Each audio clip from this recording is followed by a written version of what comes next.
All right, guys, we are back with another live stream to talk about some of the channel updates. So while we wait for some folks to get in here, let me just first start by saying thank you guys so much. As you guys know, I'm doing this full time. So if you guys want any merch, if you guys are interested in some of the Range Day Bro merch right here, get some of this crap out of the way. The studio's getting a little tight, but GayTF shirts are live at rangedaybro.com. So yeah, if you guys want any merch, head over to rangedaybro.com. Actually, everything is now at rangedaybro.com. So if you guys are interested, like for our discount codes, affiliate links, all that stuff we can't talk about here on YouTube, it's all over there. And I've actually created a loadouts page because I get a lot of questions about like, hey, what's on this build? What's on that build? And so I've just made a page now for every gun that I end up reviewing. I'm just going to include all the links on those loadout pages. So you guys, if you have any questions about those builds, and if something's not available on one of my affiliate sites, then I'll just like put a placeholder and tell you what the actual product is. So yeah, anyways, there it is. Got some people coming in hot. Some of my faves there. What's up, Overkill? What's up, Ohio Gear Guy? What's going on, guys? If you guys notice, I'm gonna just take a seat real quick.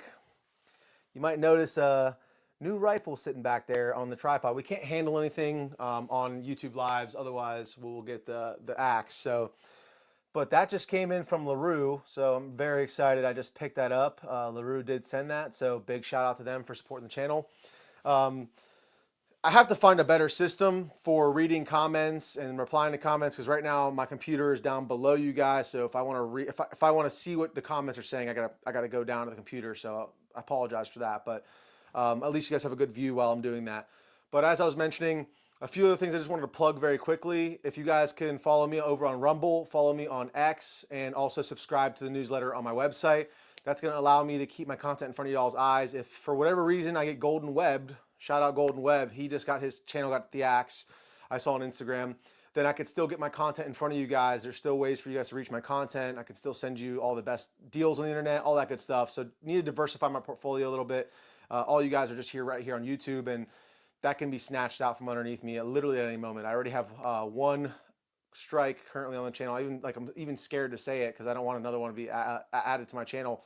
But I already have one on the channel, so all it takes is two more, and they can retroactively go back and strike you for videos you've had on the platform for years. So with that being said, go follow Golden Web's backup page. I believe it's the Golden Web, so THE Golden WEBB. He does a bunch of burn down videos. In fact, I think his main channel when it got taken down was at like 735,000 subs, so like way bigger than my channel. So I'm sure he doesn't need any help, but you know, also that's like my worst nightmare. So I'm just trying to shout a brother out since he's a fellow gun channel. So he got taken down for no reason. So I DM'd him and he just said he's trying to get in hold of somebody over there at YouTube. But I guess in the meantime, until we have more questions rolling in, if you guys have any questions, let me know. Now would be the time on any. I know I've been putting out a lot of content lately, so I try not to read the comments too much because it's really not good for my health, honestly. It's just a lot of shit talkers, more so on the shorts than it is on the long form, but there's still people talking shit on the long form. And it kind of, it taints my own input. It taints my own perspective. It makes me second guess myself. So I try not to get into the weeds in the comments unless it's a YouTube live. That's the only time I really try to engage with the comments. But with all that being said, if you guys have any questions, follow-up questions on the reviews I've been putting out, you know, great time to ask. But while we're waiting for some more people to join, pretty much what's happened is we've had LaRue send out recently a rifle. This guy right here behind me, I forget what it's called, the L15. Let's see here, LaRue LT15 556. So apparently they make their own mags as well. Did not know that. So LaRue makes their own standard capacity magazines, YouTube. And they also sent out the scope ring, scope mount. They also sent out a Harris bipod and a bipod adapter. So hugely clutch on their part. That saves me a ton of time and can just allow me to pretty much just put an optic on there and go start reviewing it. So this is probably gonna be the next review on the channel right after the Griffin armament. And I owe you guys an apology. That 11.5 obsession video I put out, the Real Talk, the latest Real Talk, was actually, I was incorrect. That Griffin armament upper is actually a 12.5. So maybe that's just proving the point even further that like it's so hard to tell, especially when you don't have two of the same uppers right next to each other. I had asked for an 11.5. They mistakenly sent me a 12.5. I haven't called them out on this obviously because like I'll take whatever, you know, either way I'm interested in both. But I looked back, I think I'd requested an 11.5 and a 12.5 got sent out. So it is what it is, but I kind of lied about that in that video, not knowingly, but I called it an 11.5. It's not, it's a 12.5. So that'll go into the category of 12.5. Maybe my next obsession is going to be the 12.5s. We'll see, but got some more people rolling in. Thoughts on Credova? What is that? Is that the interest free or the financing for stuff? My thoughts are if you don't have the cash for it, don't finance it. That's my advice to myself because in the past I've gone into debt. I've gone into debt buying shit that I didn't really need or convince myself I needed. So there's my advice on that. How do you feel about the Beretta 1301? Never actually shot one, but I have friends who know a lot more about shotguns than me and they like them. What optic would I run on the Beretta? I mean, just any dot, literally any dot. It depends if that's going to be like your main gun, maybe a better dot. Like, I don't know. There's levels to everything, right? Like the cheapest I would go is like a Holosun 503G. Those are like $150 on sale. And when I say that, I typically caveat that with like, okay, then put it on an American Defense mount or like some quality mount, and you like just throw away the mount it comes with. It's pretty garbage. I mean, it'll get you through, but you could just tell if it takes one somewhat like drop, it's going to be bent and messed up. I would not count on those to hold your zero. And who knows if the optic itself could withstand a drop, right? I have no idea. I don't do like drop tests on my channel, but that's the cheapest I would go. I mean, I've had those. I had the primary arms version for a while with the ACSS reticle in it. Had the big, horseshoe with the chevron and then 4 dots. That actually worked pretty well with a magnifier, actually. But I ended up selling it. But for the money, I feel like that's the cheapest I would go. But I've never bought an aim point. They're just stupid expensive. But that's just, I don't know why aim point gets off on all that good stuff. So is the safety selector in a Mark II lower a little stiff? No. I mean, I can't show it on camera, but you can probably hear it. I mean, it's not any more or less stiff. Yeah, I'm not allowed to show this on camera. Can't handle this stuff on camera, but since you can't see it, I mean, no, it's good. It's smooth. Someone else said that theirs is like super, like smushy or mushy, like it's not snappy. I can't stand that. I can't stand when a safety's not snappy. I like a really snappy safety, and that is not the case for my Griffin lower. So, anyways, also another exciting topic. My wife's gonna kill me. I'm just kidding. That happens all the time, actually. So I say don't drop test stuff on the channel. It just falls over. That happens all the time. That's my Mark 18. But another exciting development, haven't gotten anything quite yet, but they've agreed to kind of work together, is Rick's Thermal. Very excited to be working with a thermal company because those are extremely expensive and I don't have the cash to just get into that outright, especially doing this channel full time now. Also, D. Wilson Manufacturing as well is a company that I have a friend who highly recommends them. I've used them again, as I've spoken about on my Real Talks with a cut down, and they did a great job on that as far as I can tell. But they actually took a buddy of mine, Steven, shout out Steven, who actually provided that 16-inch 308 LMT barrel. We all need more friends like Steven. He actually just gave me that, like super kind and gracious dude. So big shout out to my buddy Steven. He had D. Wilson cut down and convert a Ballistic Advantage 6.5 Creedmoor barrel. I forget what the original length was, probably 16 or 18 inch. He had him cut it down to 14.5. And I mean, it is a super thick Ballistic Advantage barrel, stainless steel, but I've seen it group and it groups lights out. It's pretty incredible. He shot that out to 1,000 yards with his LMT Mars setup. It's actually not technically a Mars, it's the Defender. He doesn't have the ambi lower, but it's the same upper as far as I know. But one thing I forgot in the LMT, I know ADHD. One thing I forgot about the LMT review to mention was the MRGG LMT upper has a forward assist. The one I have and the one that's commercially available does not. So there's that. But very excited to be working with D. Wilson Manufacturing moving forward. Hopefully we can get the ball rolling sooner than later. I know LMT stuff is like super hot right now, so it's hard for anybody, including Brownells, D. Wilson, for them to keep it in stock. So pretty excited about that. We've got a lot more people rolling in. What's going on, boys? 509T, yeah, that's okay. It's good. I've had one for a long time. The buttons on mine, on the side of mine, are ripped. Like the actual like little push buttons, they tore, so you could like see the little control board underneath. It still worked.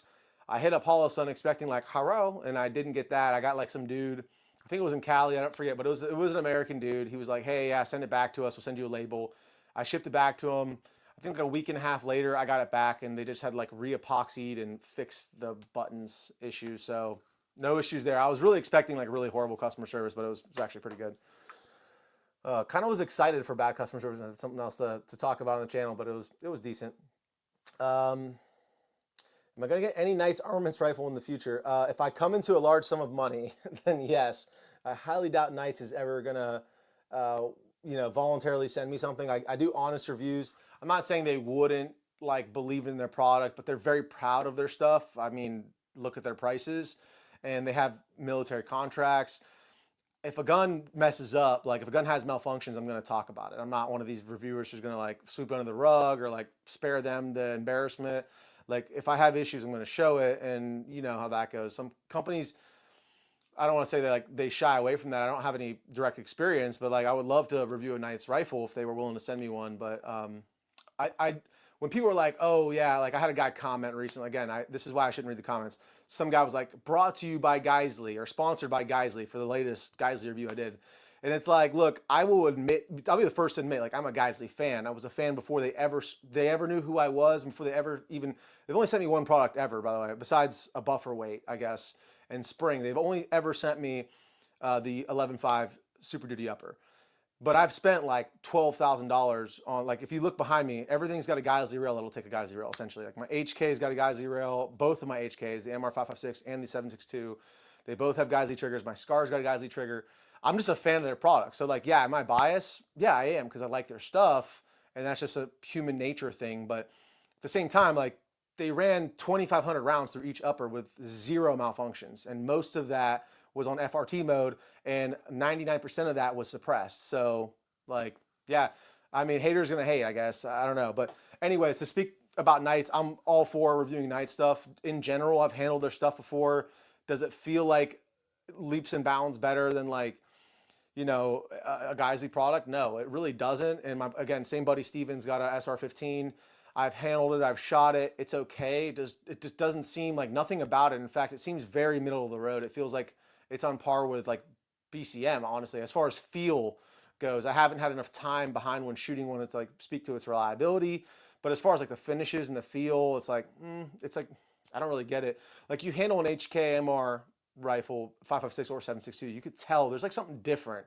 I don't know what kind of coating HK uses, and I'm not justifying the prices HK charges, but it just feels different. It feels like this thing is made like really well. And same with Geisley. Not quite. There's just something weird about the HK, right? The MR series. Some kind of coating they do. It just feels unlike anything I've ever handled. But same with Geisley. Like you could just tell there's certain quality products, and this LaRue behind me as well. It's like pull this thing out of the box, and it's like, okay, this thing feels solid. It feels like it's just made to last. What's up? What's up, Steven? Why are you doing this so late? Don't you have a kid? Yeah, I have a kid. I have one kid. My wife's a saint. And what actually happens if you have kids and you're in a relationship, I'm not giving parenting advice or marriage advice, but I did everything essentially my wife wanted to do today during the day so that I could have this time with you guys, because most people aren't watching during the week until later in the evening. So that's why I'm doing it now. Seems to work out for Focus Trip. I think this is like the best time of the day to do a live. I mean, I don't know if y'all work or not, but if I did this at noon, like during my lunch break or whatever, like, or in the middle of the day, like I think a lot of people wouldn't be able to tune in. So that's why I'm doing a live this late. And yeah, this is usually around bedtime for my daughter anyway, so she's probably falling asleep in her mother's lap right now. But what else do we got? Little clarification I want to just put out there as far as the Sons of Liberty gunwork issue when they over drilled on the pin and weld into the barrel. That issue, a little bit more nuanced than I initially put off, but they didn't charge me for the service either. They did two uppers for me. They didn't charge me for either, and they replaced the barrel. Is it right? That's for you guys to decide. I don't have any ill will towards Sons of Liberty. I personally like those guys over there. I don't own any of their rifles. I had one of their barrels in the past that I bought. I've been a customer of theirs over the years, especially early on when I first started getting into guns. And there's still nothing against them at this point. I've asked if they'd be willing to send stuff out. They've never been willing to send out a rifle. They have their creators they work with, so again, no harm off, no skin off my back, no harm, no foul. But again, I know I could understand why some people are like, yeah, it's not really apples to apples. I get it, but also not that I'm not confrontational, but they were like, hey, look, we're not going to charge you for the pin and weld for either of them, which is like a 90 or like $120 service as it is. And then they gave me a free barrel. They replaced my muzzle device as well. And the Surefire muzzle device that I sent it with actually was still usable. It's on my 11.5. So I got a free muzzle device and a free barrel and two free pin and welds out of it. So take that for what it's worth. I got no ill will towards them. What? Okay, this someone's gonna need to get removed from the chat in here. Let's see here. Okay, yeah, this someone. I might have to remove it. I'm just kidding, dude. You know I love you. You know who you are. Okay, let's just tackle this one right here, Jimmy. Good question. And for a battle rifle, 100% the LMT. It's just really, it really blew me away. I know I'd heard good things about it. LMT's a big name. You know, they got government contracts and stuff, or at least they bid on government contracts. Well, they have government contracts overseas for sure. It kind of blew me away with the accuracy of it. I just didn't expect anything to be even close to on par with the HK. I would consider the HK, especially the way it sits today, with the Attacker 4-20 on it. It's got the Log Tactical folder on it. It is just a really heavy gun. Like, it is not a fun gun if you're going to be running and gunning in and out of doors with it. And plus, as far as I know, it's like you get one barrel. It's like cookie cutter. You got one gun. It's 16.5-inch barrel. That's it. 308. That's all you get. And now, obviously, with the A4 coming out, and this is again something I want to talk about. HK is sending me, hopefully, fingers crossed. I haven't gotten it yet, so I never hold my breath until I actually have it in my hands. But they have promised me, and they told me they're working on getting me HK MR762A4, which is, again, the updated version of this gun. I spent entirely way too much money on back here to kind of upgrade it. Again, I'm that guy I was making fun of, the SIG MCX Gen 1 and Gen 2 owners. I was making fun of them because I got the Spear LTs, and now I'm that guy with the HK. But well, that being said, yeah, easily the HK is more, I would call like a DMR type role. The LMT is more of the battle rifle type role, 100%. But also, spoiler alert, I got another battle rifle in from a really, really cool gun I'm really excited about from DS Arms. I got one of the 11-inch OSWs in the FAL. It's just, I'm super excited. And obviously, it's a SBR, so I got to wait for that one before I can start testing with it. Got to do the Form 4 ATF BS and pay their extortion fee. Yeah, again, rangedaybro.com for merch, discounts, everything you might want over there. Go check it out while you're watching. Also, subscribe to the Rumble, follow me on X, and check out the loadouts page over there as well. But anyways, LMT is just so versatile. I did it in the field. Besides, it's really annoying to have to take all the M-LOK attachments off of the rail in order to change the barrel, but it's still possible and relatively quick comparatively to something like even just a standard AR-10, like my old Aero Precision that I used to have, the AEM-5. Even that one, it's like you need a vise, you need a bench, you need torque wrenches to do it. Yeah, you need a torque wrench for the LMT, but it's like click, click, done. You can, I mean, I can go from a 20-inch 6.5 barrel shooting 1,400 yards to a 13.5-inch 308, like running through a CQB course, like literally in minutes or seconds. If you don't have anything on the bottom, it will take literally seconds, probably under 30 seconds. So that's a super cool feature that I think is super underrated. Typically, I'm like, forget a barrel swap. Like, I want a new upper, right? Just pop 2 pins, pop a new upper on. But with these large frame AR types, like, it really is an added advantage, I think. So I think that's pretty cool. I would definitely probably go with, for a battle rifle roll, either an FAL, because the FAL is just so sick, and then also I would stick with the LMT after that. My wife doesn't believe that I know you. Okay, sorry, I don't know if I know your username. Probably do know you in person. Geisy Mark 16 rail. When you use the QD, does the QD insert on the sling rub the pick rail? Yes. This is a ongoing issue I've had with Mark 16 rails for a long time. It's not just the Mark 16. I think it actually might just be the Mark 16. Yeah, it does. It rubs. And on the 11.5 with the CAC Industries barrel, I think I talked about this in the review.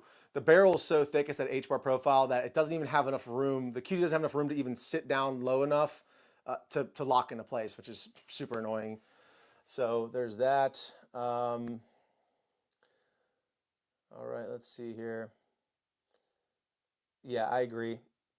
Paladin Command says LMT might be the most versatile large frame ever constructed. I'd say you'd have a hard time arguing against that.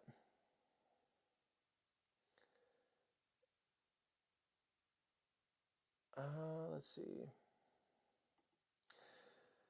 Nate, HK in my opinion is overhyped for this, especially considering I asked about Knight's armament products, but I can't figure out why they cost as much as they do. I'd also take LMT over HK.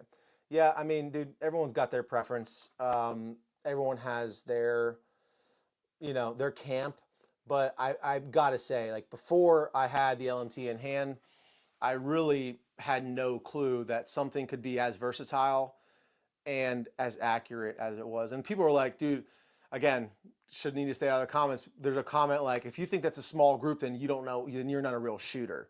And the group I had with the second 5-round group I shot with that LMT after I put the barrel back in was like 0.69 MOA at 100 yards. It was like all 4 bullets were touching, and one was just like slightly, like just a barely a little sliver of paper not touching. I was like, okay, bro, like upload your groups. For me, for a semi-auto AR-10, like that's pretty incredible. I mean, that's again, I'm not claiming it's going into one hole here or I'm some kind of sharpshooter, but for me, for that type of, and a chrome line barrel as well. That's another thing I want to mention. That's a chrome line. I did mistakenly say it's a Cold Hammer 4, just not. They do some kind of other finish on their barrels. LMT does. Someone let me know down in the comments. But the HK is not like historically has been clowned, and like people have been shitting on HK for not making it a chrome line barrel like they make their G28 or their 416s, right? Everyone wants a 416. Everyone wants it to be chrome line. They're not. But it's incredibly accurate. But the LMT, even with the chrome lining, is still incredibly accurate.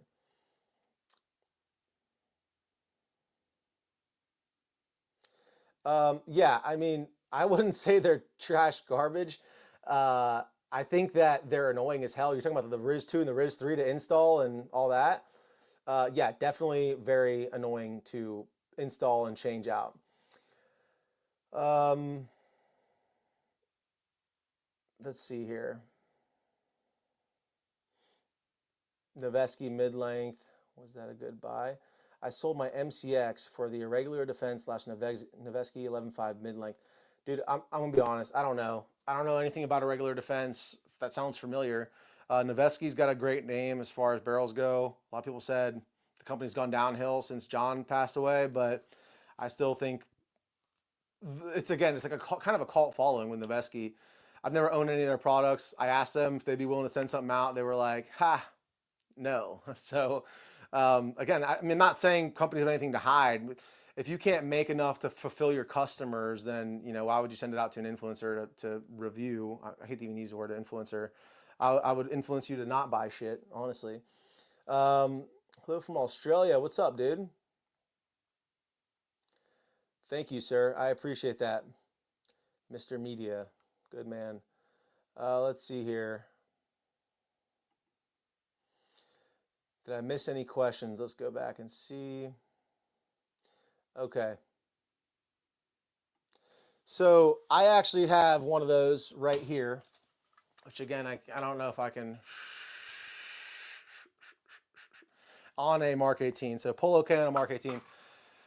I mean, dude, it's just like, get your mid on there when it's cool before you start shooting and just crank that thing on. Like, just really give it some crank. I mean, look, you could always use rock set, I guess. If you're like, hey, this can, I don't ever want to shoot this gun without this can, then you can use rock set on there. I don't really advise that because, eventually you should probably take it off, clean it. I don't really know. I don't think there's, if you talk to Andrew at Otter Creek Labs, he'll probably tell you don't need to clean it ever. Just get a new can at that point. But I mean, you could rock set it. I don't have an issue. I mean, when I direct thread cans, because I primarily anywhere I can, I direct thread now. I'm gonna start messing around with more like the Reardon Q compatible stuff. So I think a lot of companies are moving to that. Actually, another company I was just recently talking to that hopefully I could potentially get something from and in the works to review is PWS and their 14-inch, 14.5 6mm arc gun, their gun, whatever it is. They have their own custom flash hider, their own branded, their own made, in-house made, or whoever makes it, that is Q compatible or Plan B compatible. So I think a lot of companies are going to that. I think actually LMT also has their own muzzle device that is Q Plan B, Reardon compatible, all that same thread pitch. So if people are starting to move to that one, again, I know my buddy Steven's a huge fan of those, and I like him. I've seen him on his cans. That would probably be the only other type of QD muzzle device I would go to, because it does have the least amount of weight and length added to the can. But as far as just, I mean, I just crank them on, and then like, I do pretty high firing schedules on my guns, so I just check them every once in a while. I have like an oven mitt from Silencer Shop that I'll just like keep in my range bag, and I'll just like check it real quick, just like touch it to make sure it didn't back off. And as long as it like doesn't feel it's not visibly, or like if I just touch it and it's not loose, then I just keep rocking with it until I feel it come a little loose. And with direct thread, the threads are so fine. If it just gets a little loose, like it would take a while for that can to be walking off before I think you'd have a baffle strike. I mean, I'm not saying do that, but I'm just saying you probably have a lot of leeway, a lot of room to work with there. What's up, bro? What's going on, man? Thanks for showing up. Appreciate y'all. What we got down here? Let's see what we got here. Yeah, dude. That's how I feel you, bro. I am a first generation American. My family came to this country back in the Disney. I mean, I was born here, but they immigrated way back in the day, the right way. We had to go to Mexico to get our green cards, from what I heard. I wasn't around at the time, but yeah, I just feel like it's every American's duty to be trained, be proficient, to defend your family from any tyranny, foreign or domestic. That's just my opinion. It's like you sit here, you enjoy all these freedoms, and I'm not saying like, hey, like we need to go full operator, zero dark 30. I'm just like, hey, just be less of a liability maybe, and just have your own IFAC, or just like have your mags loaded, have some body armor, whatever, right? Like nobody wants that worst case scenario, but it's like pray for peace, prepare for war. So 100%, dude. Good message there from not Canada. Might as well be Canada. Canada's just as bad now. So let's see here. What I miss? Let's see. Okay.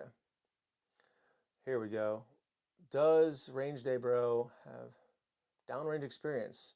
Might some of us do on that? No, I'm a dirty civilian. I never have stolen valor. I've never claimed to be something I'm not.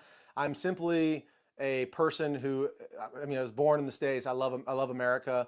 Grew up playing airsoft, so does not count as downrange experience.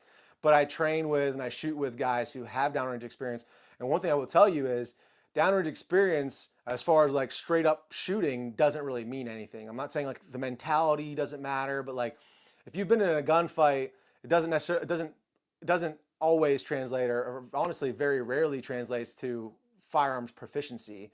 It's actually like, that's the whole like, oh, I was in the Marines. I'm not calling anybody out specifically, right? But like we all know the guys who've been like, I'm in the military, like so I know how to shoot, or I learned how to shoot when I was in the Navy or whatever. It's like, well, dude, if you don't actually use your government budget and take your training seriously, then you're probably not going to outshoot anyone at a local competition, let alone, someone who takes it very seriously. But I'm not claiming to be like some super high level shooter.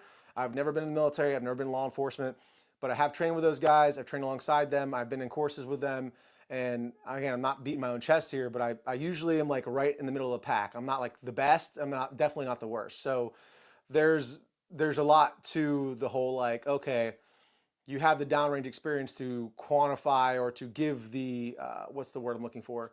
To give the, like, Brass and they were talking about this, Brass and Hop were talking about this in a really eloquent way with on Focus Trip's channel when that whole gun tuber drama went down with the X-Ray Alpha guy. It's like the context, there it is, the context. You have that additional context if you've been downrange on a two-way range, right? And he was pretty much like just shitting on that and saying, no, it's all about principles. And I think he's right in that sense, but also people were like, well, who are you? What authority do you have in order to tell me X, Y, Z? It's like, I'm nobody. I'm a nobody. Don't listen to anything I say. But what I do is I take sample size 1 of 1 from LaRue, and I'm going to put as many rounds as it in as fast as I can, film all those rounds, and then tell you whether or not you should spend your hard-earned guapo on said product. Because We all have limited budgets, and that's what I think my job is as a reviewer. And along the way, I'm trying to increase my shooting skill. I mean, I have a passion for shooting, and I want to be the best shooter I could be. But like, it's not even shooting really that makes you better. It's like the dry fire. It's like all the other things.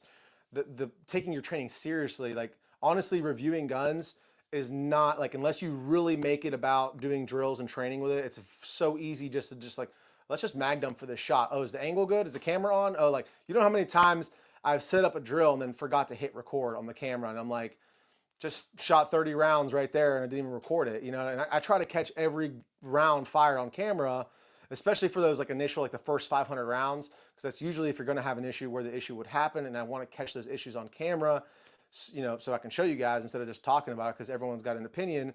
And so, yeah, it's so easy to not train while you're filming for content, because, you know, I'm worried about, is the content going to be good? I have to really actively be like, okay, this is not only for my channel, but this is also for me to improve as a shooter. So to answer your question, I know that was a really long answer, but no, I don't have any downrange experience.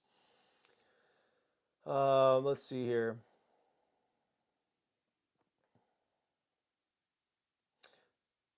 Scar 16. Okay. Yeah, I mean, dude, I'm not against it. I have a Scar 17. You just can't see it. It's on the ground right now. That gun, I have put so much money into it to make it run reliably and be able to run suppress like any modern, you know, any gun made after 1970 should be able to do. Excuse me. And it's just like so expensive at this point. I'm like, it just, there's better options. And maybe this Scar 16 is better, but I just don't see any.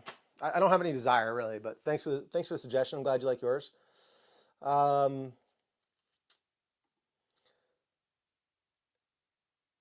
Okay, what do you mean by SDC or MBT2 for it? MBT, that sounds familiar.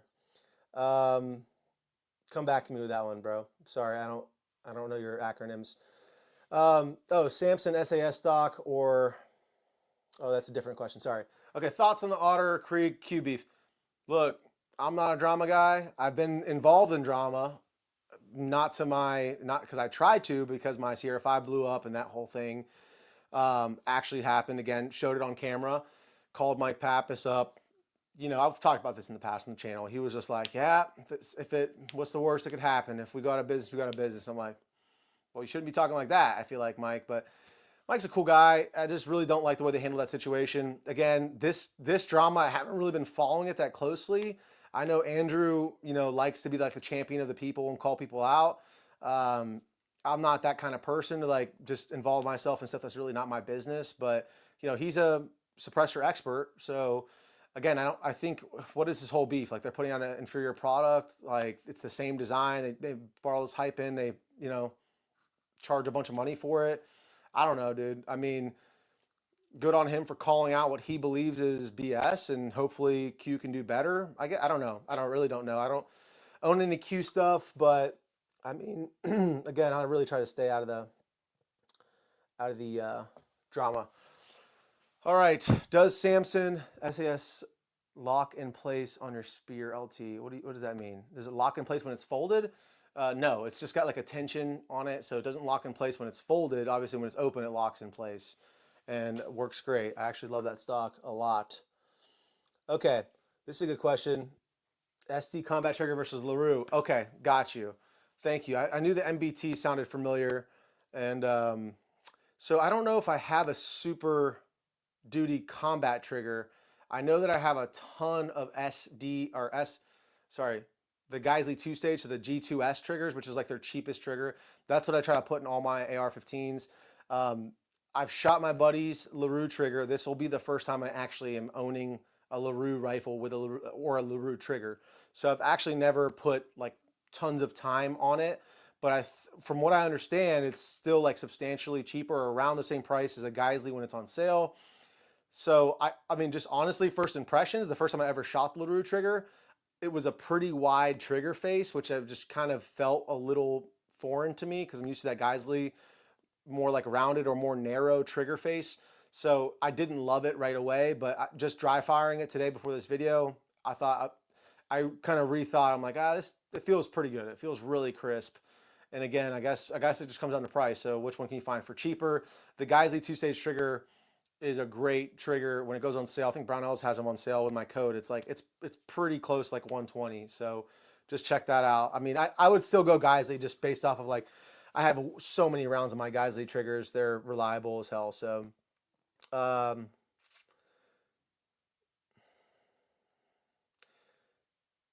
Q is for Chads. I said what I said. So you're a Q fan. Is that what that means? Okay. Do you see suppressors coming off the NFA and being attainable under the new administration? This is a great question. Quick answer, I have no idea. I hope the NFA just goes away completely, obviously, because I believe full auto should be legal. SBRs, all that should be same day. Just get it, walk out.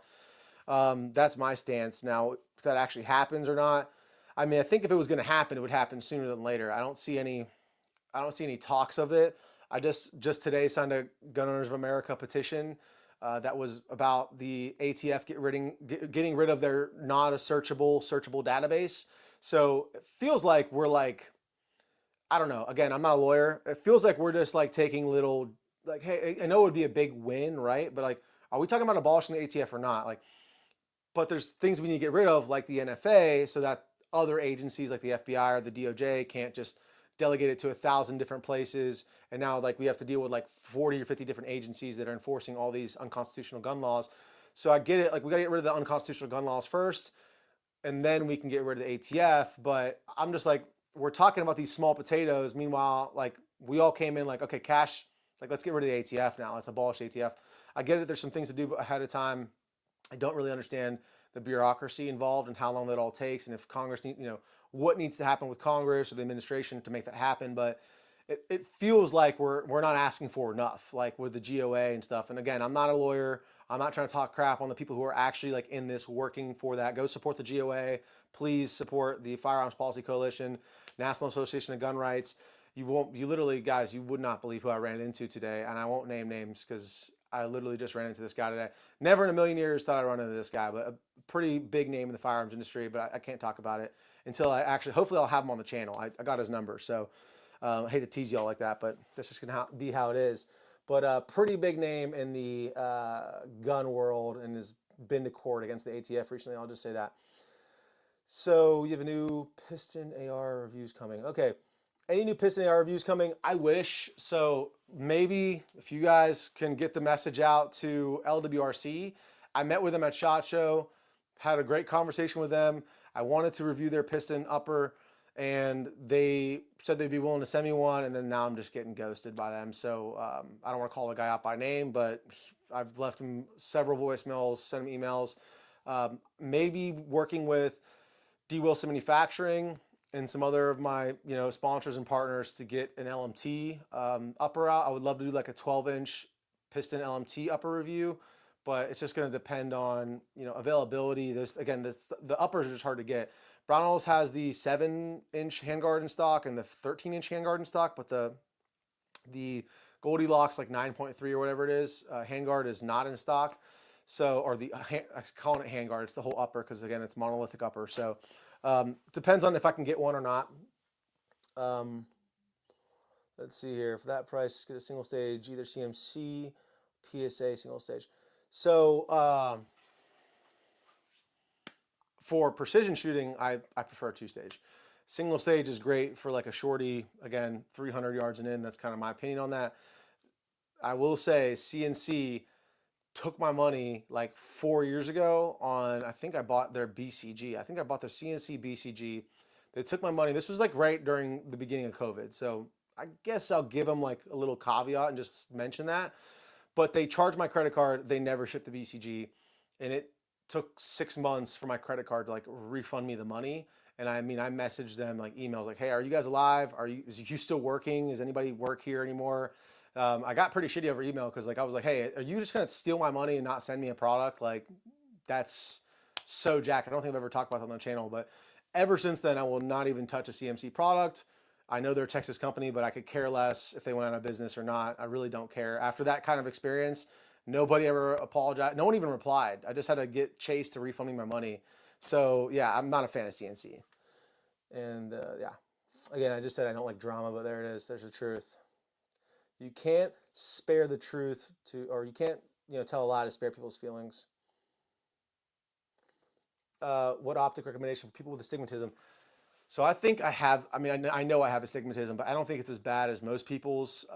EOTech all the way. If you want a dot, EOTech all the way. I love EOTech. They actually make a single dot reticle as well. So this is the EXPS 3-1, and that's the one I've been buying lately. So I have like 4 EOTechs at this point, I think, and 3 of them are the single dot reticle. No, yeah, 3 of them are single dot reticle. One of them is the 2 dot with the donut of death.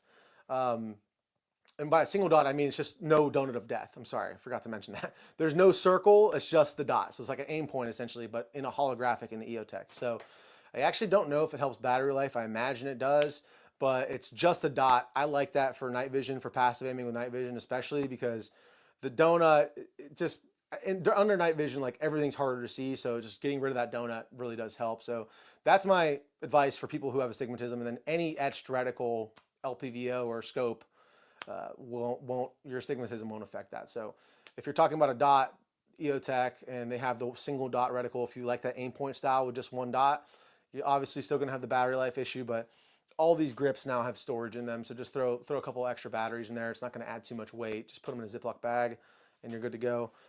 But other than that, any etched reticle, let's see. I had the same experience with PSA. Okay, let's get Focus Trip in here. Let them know how they feel. Should I chop my 14.5 URG on a 12.5? No, don't do it. Just buy a Geisley 12.5 barrel. I'm pretty sure they sell them individually. They might just be out of stock because they can't keep up with regular inventory. Or is that because you want the gas system? What's the 14.5 URGI? It's still, yeah, it might be mid-length, huh? Yeah, it's probably mid-length. No, I don't know. Is it a mid-length? Now you got me questioning myself here. I'd have to look and compare the two, but yeah, I think it's definitely a mid-length. I would just maybe buy a different barrel. I wouldn't chop it. My barrel's great. I love my 14.5. It has its place. So do I run any adjustable gas blocks on the SBRs? No, I tried adjustable gas blocks one time and I wasn't the biggest fan. I tried the superlative arms bleed off gas block one time. It was on it's actually on a 14.5 upper. It was actually the ATX Armory before they went out of business. And FN barrel, it just grouped horrible. It was like 2.5 MOA at 100 yards. It was a horribly inaccurate chrome line barrel. And that whole gun just like was a huge letdown because it was like filled with Gucci parts. It was like a really expensive billet receiver set. It had a Geisley Mark 8 rail, or Mark 4 rail actually, which was like the best part about the whole gun. And then the FN barrel, which I thought was going to be like the best barrel, best bang for the buck at the time. And really let me know. I'll never buy another FN barrel for the rest of my life. There's just too many other good options out there like Geisley. But yeah, I would just say the more things that can malfunction, it's just like there's more bells and whistles, there's more things that can go wrong. I'm not saying that they will go wrong because they don't have the time behind one to say that, but that's just my perspective on it. Like I want a pin gas block, I want it to be like just dummy durable. Like that's the literal piece of the gun that's going to keep it working and cycling. So if I want an adjustable gas block, I'm probably going to go with a piston setup. That's just me though. Not to say you should or you shouldn't, but yeah, there's my opinion on it. Seriously considering buying an energetic armament Ferox. Convince me with the best feature. Yeah, I don't want to convince you of anything because I don't want you coming back being like, this guy's a shill or this thing sucks. I will just tell you this. I work for them. So all that aside, I think they asked me to work for them because they knew I'm an honest person. I actually approached them about working with them back in the day when I first started because I believed in their products. I like where they're at. They're kind of that happy middle point. They're not like Thunder Beast, Huxworks prices. Like they're not like over, they're not $1,300, $1,400, and they're not Otter Creek Labs or Yankee Hill prices like $400 or $500. They're right in that sweet spot. I think it's like 850 to 900 bucks ish. But there's a lot of cans. You have a lot of options at that price point. What I like about it is when you direct thread it, especially, it's like very small and very light, and it just works. Like it doesn't do anything the best. it just does a lot of things great for its size and for its weight. It's like that's the biggest caveat: is for its size, for its weight. I know a bunch of people love cat stuff. Like, I mean, I've done the combat loadout test on the Ferox, and most recently, I actually did a video. There's a short on my channel and on Energetics channel that I did for them, where I just did a video like lighting a cigar off the Ferox, and we did 6 mags on FRT like as fast as we could. We took a pause between the mag number 5 and 6, just like because it was actually hot enough to light the cigar, but I was like, you know what, send another mag through it just to get it super hot, and we did. And I mean, it just for a stainless steel 12.9 or 12.6 ounce can that's like under 6 inches long. Yeah, it's a tiny bit thicker than like a Sandman. It's not like 1.5. I think it's like 1.6 inches thick in diameter. It's just really great for the size and the weight. And when you put it on a 12.5 or 11.5, it doesn't, like when you put an RC on the front of a gun, RC2, you feel it. Like you really feel that thing like kind of womp, womp. That's how it feels. With the Ferox, it's just like you kind of forget it's there, but it's still super durable. That's why I like it. Again, I haven't shot every can that's out there in the market. There's so many now. There are so many cans. It's one of those really overwhelming topics that, like, if you want to get into suppressors and start reviewing suppressors, it's like, dude, where do you start? Everyone makes a suppressor. Aero Precision is even making suppressors now. So, I mean, it's just really great for what it is, in my opinion.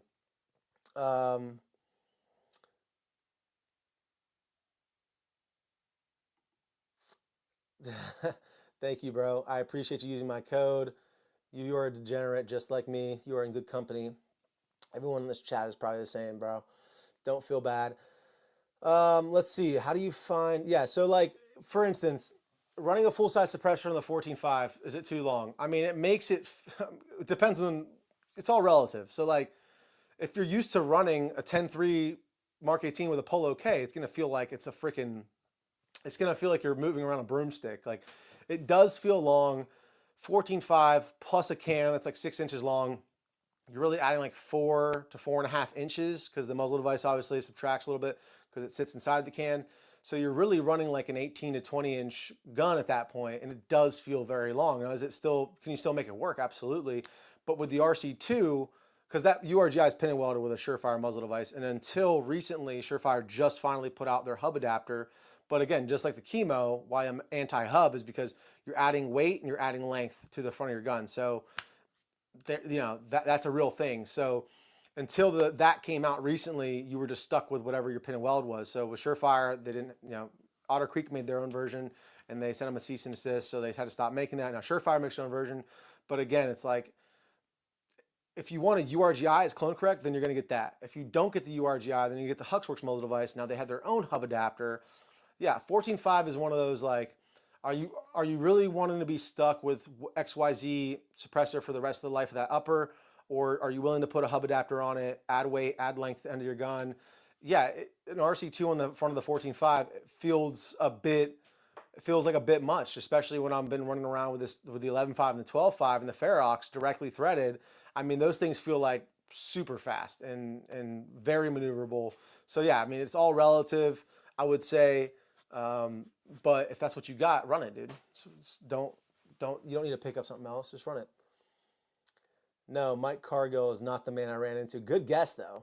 Good guess, and kind of adjacent, but not him. Not him. It's somebody who's, yeah, I can't even, yeah, I'm done. I'm done talking about it. How did I afford all these guns before YouTube started paying the bills? Dude, YouTube does not pay the bills. My wife's job pays the bills. This is me taking a leap of faith because I love this and I see the potential for it to cover my half of the mortgage, the car payment, everything else. So, I mean, I made a lot of sacrifices to do this full time. So again, I'm not asking, I hate asking for people to be like, hey, could you please help me out? But like, if you guys enjoy this stuff, if you want me to keep doing this, if you don't want me to have to go take a job and like just see this content fall off a hill because I gotta go work for some other rich, a-hole and make him a bunch of money. Like, I want to do this full time. So if you guys like this stuff and you need shirts, like everyone needs a shirt, right? And you don't like the Tyrannical ATF, then pick up a Range Zero shirt. I mean, I make like $7 on a shirt after shipping and tax. So it's not like I'm making a bunch, but if you want to use my codes, that's a way you can actually, increase your arsenal and also support the channel at the same time. So that's why I use affiliate codes. I know some people are like, oh, you're a shill, you're this, you're that. It's like, dude, no, you guys are junkies just like me. Like, how do you think I started this channel? I was doing what you're doing. I was watching these videos. I still do. I still don't watch I don't watch the news. I don't watch TV. I might watch like Kill Tony. I watch Netflix with my wife, but then like I'm watching gun reviewers. I'm watching 1911 Syndicate. I'm watching Brass. I'm watching Hop. I'm watching all these guys kind of being, because I'm obsessed. I'm obsessed with this stuff, clearly. So how did I pay for it beforehand? I mean, at my day job, I spent all my free money on it. And that's really why I started the channel. I'm like, okay, let me see if I can offset the money I'm spending on this hobby, this passion of mine, with a channel reviewing it. And I tell everybody, like, you should start a channel reviewing guns. Like, if you have guns, if you're passionate about it, you have a camera, you don't need a camera, you just need an iPhone. Start reviewing stuff. You know what I mean? Like, just give your 2 cents, throw out your findings. You know, it's like, what's it going to hurt? And then if you really love it, I would say, go into it thinking you're going to dedicate a certain portion of time to it. You know, don't just like waste your time. You know, if you're going to like do one video and not upload for the next 3-4 months, then like maybe don't do it. But if you want to dedicate, like, hey, dedicate 5 years of your life, at least a video a month or 2 videos a month or whatever, that's my advice. Like, go ahead and do it. What's it going to hurt? At the end of the day, if you build something, people start to like your stuff, then maybe you can positively affect change in the world, which is like what I'm trying to do, while also paying for the thing I love to do. This is my dream. So I'm living the American dream right now, thanks to you guys. So appreciate you guys for doing that. Love you guys. Seriously. Have you spoken to Sons of Liberty Gun Works? You see if you test one of their 6mm max rifles. Yes, I have spoken to Sons of Liberty Gun Works, and they told me no. Well, they didn't say no. The guy just keeps telling me, we'll see, we'll see. And then I ran into Mike at SHOT, and he just acted like he didn't know me, even though I've met him multiple times. So there's that. I'm not one of those people who's gonna like run up, hey man, you know, like, I'm not gonna be a groupie and be like begging for shit. So yeah, if a company's promised me something, that's another thing. It's like, hey, we already had this discussion, we already agreed to this. Are you gonna follow through or not? So let's see here. LaRue is fantastic. The reset is amazing. Wide trigger face is nice, but it's preference.